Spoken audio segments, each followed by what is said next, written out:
Avant de plonger dans cette histoire incroyable, pensez à vous abonner à la chaîne et à activer la cloche. Ici, chaque récit a quelque chose à dire, et vous ne voudrez pas en manquer un seul. La pluie tombait en rideaux fins sur les pavés de la ville, reflétant les néons rouges et bleus des voitures de police. Dans cette nuit humide, le policier David Marston, 38 ans, marchait d'un pas pressé. Il avait déjà passé une longue journée, et son esprit était rempli de préjugés qu'il croyait justifiés par son expérience. Ses yeux se posèrent sur un homme noir, vêtu simplement, avançant calmement sur le trottoir, le regard fixé sur son téléphone. Une idée irrationnelle s'imposa à lui, cet homme devait être suspect. Sans réfléchir, David actionna sa sirène et descendit de sa voiture, menottant l'homme avec un mélange d'arrogance et de certitude. L'homme ne résista pas. Il leva les yeux, calme et profond, et parla d'une voix douce mais ferme. « Vous savez, vous pourriez avoir des ennuis pour ça. » David sourit, méprisant, « Eh bien, ce sera votre parole contre la mienne. Et croyez-moi, je fais respecter la loi. » Mais à cet instant, il ignorait une vérité qui allait bouleverser sa vie, l'homme qu'il tenait n'était pas un simple citoyen. C'était Marcus Delaney, le chef des affaires internes de la police, responsable de surveiller les abus de ses collègues, d'enquêter sur les bavures et de s'assurer que la justice ne soit jamais compromise. Alors que David remplissait son rapport, Marcus ne disait rien, le laissant s'enfoncer dans son erreur. Puis, calmement, Marcus prononça. « Inspecteur Marston, vous venez de commettre une grave erreur. » Le cœur de David se figea. Il reconnut cette voix, cette présence imposante malgré l'apparence tranquille de l'homme. La peur monta en lui, remplacée par la panique, il venait de tomber dans le piège le plus dangereux de sa carrière, celui qu'aucun badge ne pourrait protéger. Et dans cette nuit pluvieuse, le policier réalisa que cette arrestation, motivée par des préjugés, allait non seulement détruire sa réputation, mais peut-être sa carrière entière. Le lendemain matin, le commissariat était animé par le va-et-vient habituel des agents, mais pour David Marston, le monde semblait s'être figé. Il revivait sans cesse l'arrestation de la veille. Chaque image, chaque geste de Marcus Delaney revenait hanter ses pensées. Dans le bureau des affaires internes, Marcus l'attendait déjà. Assis derrière son bureau, calme, impeccablement habillé, il observait David avec un mélange de patience et de froide détermination. Il n'y avait ni colère, ni haine dans son regard, seulement l'autorité tranquille de celui qui sait qu'il détient le contrôle. David entra, hésitant, le badge brillant sous la lumière artificielle du bureau. Il tenta de parler avec assurance. « Marcus, je ne savais pas. » Marcus leva une main, l'interrompant d'une voix douce mais glaciale. « Vous saviez parfaitement ce que vous faisiez, David. Et vous saviez, au fond de vous, que vous aviez jugé un homme sans preuve, simplement par sa couleur de peau. » Le sang de David se glaça. Chaque mot était une accusation habile, chaque pose une arme silencieuse. Il balbutia. « Je pensais juste, que vous. » Marcus se leva lentement. Chaque mouvement était mesuré, imposant un respect immédiat. « Vous pensiez mal. Et vous allez devoir assumer cela. » Puis, calmement, il sortit un dossier et le posa devant David. Des images, des rapports, et même des vidéos de la veille montraient l'arrestation sous un angle neutre, implacable. David réalisa avec horreur que Marcus n'avait besoin d'aucune colère pour le mettre face à sa faute. La simple vérité suffisait. « Comprenez-vous maintenant, David, » conclut Marcus, « que votre carrière peut être terminée avant même que vous n'ayez eu la chance de comprendre votre erreur ?» David acquiesça, incapable de prononcer un mot.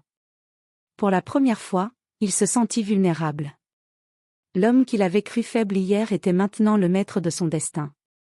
Et dans le silence pesant du bureau, une leçon douloureuse venait de s'imposer, le racisme n'était pas seulement injuste, il pouvait être fatal pour ceux qui le laissaient guider leurs actions.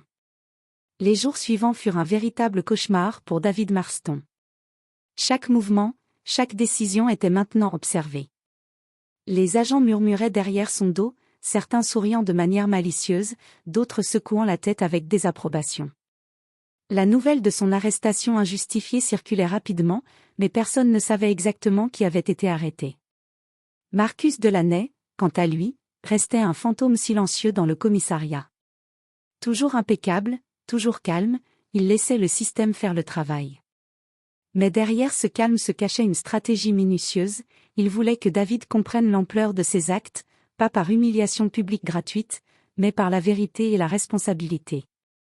Un matin, David reçut un appel.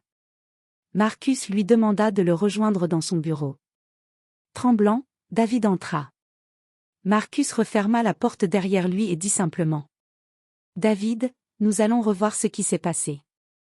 Chaque geste, chaque mot, chaque préjugé que vous avez laissé guider votre action. » Sur l'écran devant eux, les images de l'arrestation défilaient, cette fois sous l'angle de la neutralité totale. Aucun détail n'avait été omis, la peur dans les yeux de l'homme arrêté, la panique qui montait chez David, et surtout, le contraste entre l'arrogance de David et le calme imposant de Marcus. « Voyez-vous maintenant, David ?» demanda Marcus d'une voix ferme. « Vous n'avez pas seulement violé la loi, vous avez trahi votre propre badge. Vous avez mis en danger votre carrière, votre réputation, et pourquoi ? Pour un jugement basé sur la couleur de peau d'un homme ? » David hocha la tête, honteux. Il comprit que rien ne pourrait effacer ce moment, mais que la manière dont il réagirait ensuite déterminerait le reste de sa vie professionnelle. Marcus, voyant l'acceptation dans ses yeux, ajouta. « Il y a encore une chance de réparer vos erreurs, mais cela demandera du courage, de l'humilité, et une volonté de changer. Comprenez-vous cela ? » David acquiesça à nouveau, plus déterminé à ce moment-là que jamais dans sa vie. Mais il savait que le chemin serait long, semé de regards accusateurs, de rumeurs, et d'un rappel constant que son jugement hâtif avait failli tout détruire. Marcus, en silence, retourna à ses dossiers, laissant David seul avec ses pensées. Dans cette solitude, David réalisa la vérité incontournable, la justice n'était pas une question de force ou d'arrogance, mais de respect et de responsabilité. David Marston entra dans le commissariat ce matin-là avec un sentiment étrange, un mélange de peur, d'humiliation et, pour la première fois depuis longtemps, de respect envers Marcus Delaney. Il savait que chaque pas qu'il ferait serait observé, évalué, et que chaque décision pourrait soit réparer, soit aggraver sa réputation déjà fragile.